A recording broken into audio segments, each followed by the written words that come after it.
Yo, what's up? It's your boy Currency 365. Hope you guys are doing well. Legends never die, they stay in our hearts. If you want to support us, click the like button, subscribe to the channel, and also you can come down here and hit the join button under the video or in our channel section. And you can also join our Patreon, patreon.com/currency365. And we also have Cash App and also PayPal for support if you want to sow some seeds. Peace out. God bless. Enjoy the video and keep the movement going. Legends. Bye.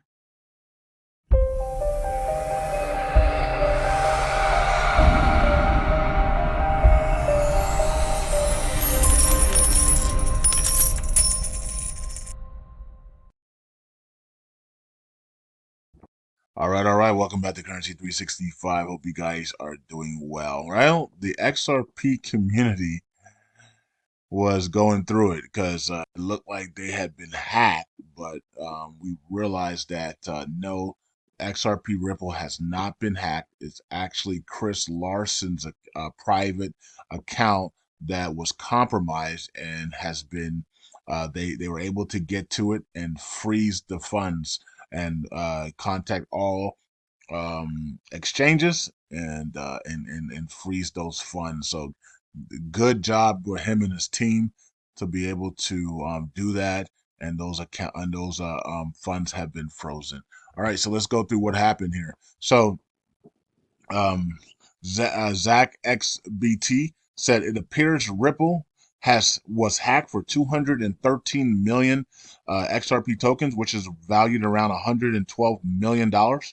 And it says source here, and then they had all the graphs and where the money went to, right? So all the basically went out of here to these exchanges, I guess.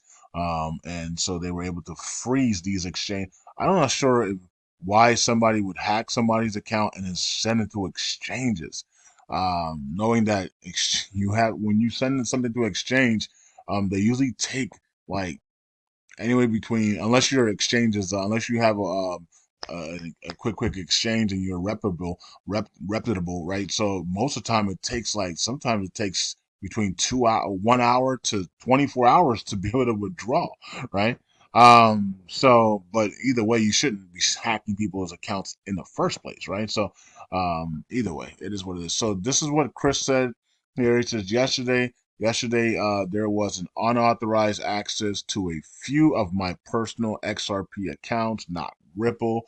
So XRP Ripple is not involved in this. We were quickly able to catch the problem and notify exchanges to freeze the affected addresses. Law enforcement is already involved. Okay, so this is what happened here, and interesting. So yeah, so law enforcement's involved now, and they were able to freeze the accounts by notifying the exchanges and freeze the account. So the person who, I don't know why, I'm still trying to figure out why this person thought it was going to be a great idea to send it to exchanges.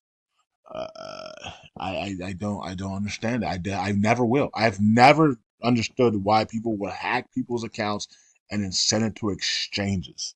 I don't understand that at all. Okay, but anyways, it is what it is. All right, so that's what happened. It's not XRP, folks.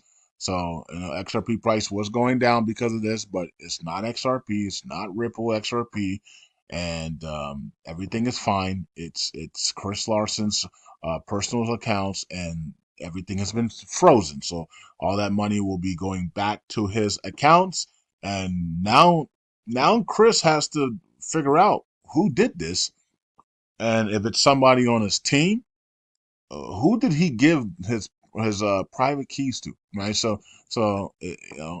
He's gonna have to start with his wife. The first thing you want to start with is everybody that you've given your private keys to, right? Which you should be nobody, right? So unless it's your wife, right? Unless you have a wife, right?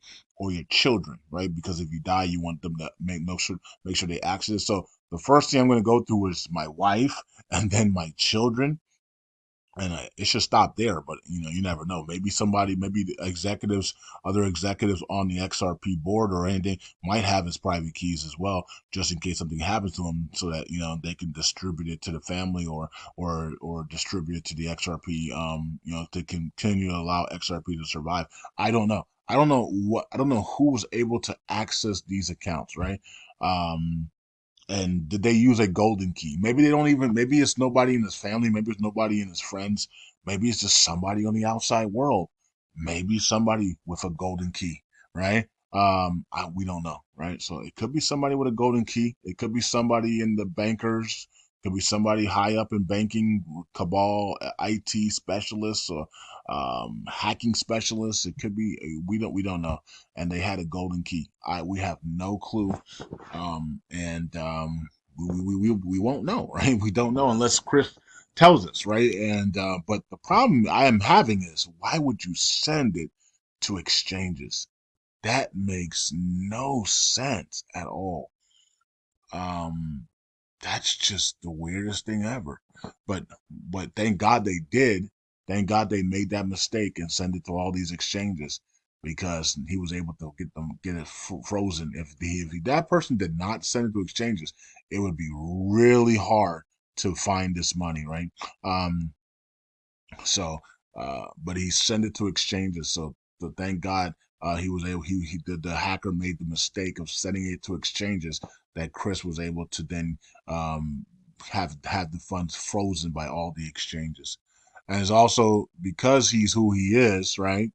The co-founder and executive chairman of Ripple, he's able to, hey, he has access, quick access to the exchange's hotline and personal numbers to be able to maybe do a text message to all of them and then call each of them one by one, but text them all equally in a group chat and say, um, funds been hacked. This is the code they use here, or this is the wallet address for that. It's coming in hot. Let's, and then they stop it on the spot. So on the spot, so he has access. We all don't have access like that, to these exchanges like that, but he does. So that's good. So XRP Army is okay. All right. So, and I did post it here as well. XRP was not hacked. Breaking news. Okay. So yeah. Um, okay. Let's go over to the price action and let's check. So we are bouncing up a little bit. Um, and yeah, everybody was talking about it. Breaking news appears XRP's been hacked, and the person sent it to all these exchanges. That's crap. That was probably the dumbest thing to do, was send it to all the exchanges. Um, because now they're all frozen, right? So now Chris is gonna get his money back, and that's good. Chris deserves to get his money back, but um, what he needs to, he's going to need to put a lot of more protection down on his accounts, because first of all, get new accounts. Number one, get completely new private keys, everything, right? New everything. Get all new accounts, and then send the funds to those private accounts, and so that nothing else can happen with that, and then decide what you want to do with it, because I don't think you should give those away. I don't think you should give anybody your private keys. Now, of course, you can have a will or something, and then when you die, you can put it in the will, and they can have the private keys in the will, right? So, uh, okay, tough lesson there. Scary one as well. When that type of money, $100 million, is being trying to be drained from you, that's crazy.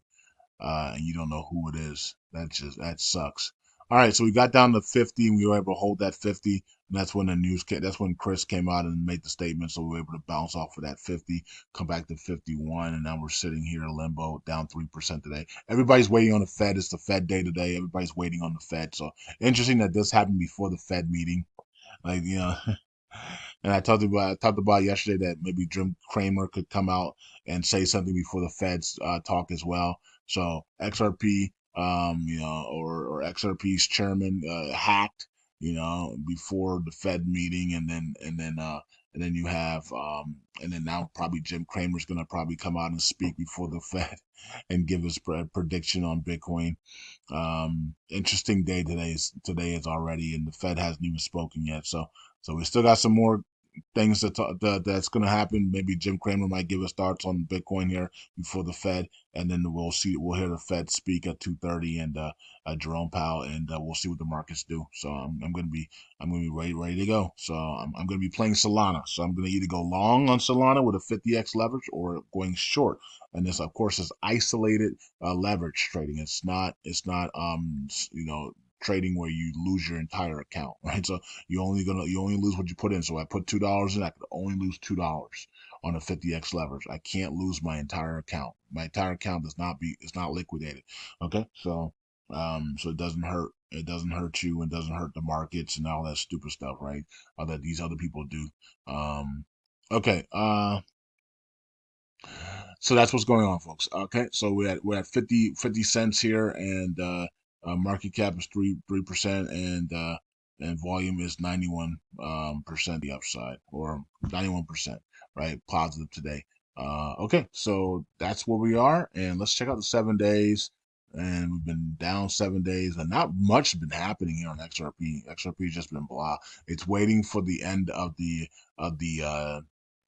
trial or whatever, waiting for a judgment or a judgment summary and like I said, I believe all charges will be dropped during a major event, but that doesn't mean that will happen. That's just my assumption. But also, all charges could be dropped if Gary Gensler is fired and Crypto Mob comes in. You know what I mean? So we're still waiting on that as well. So okay, peace out. God bless, and I'll talk to you guys in the next video. XRP was not hacked. It was Chris Larsen's personal account, and the funds have been frozen, and they'll be sent back to Chris. Peace out. God bless. I'll see you guys next video. Bye.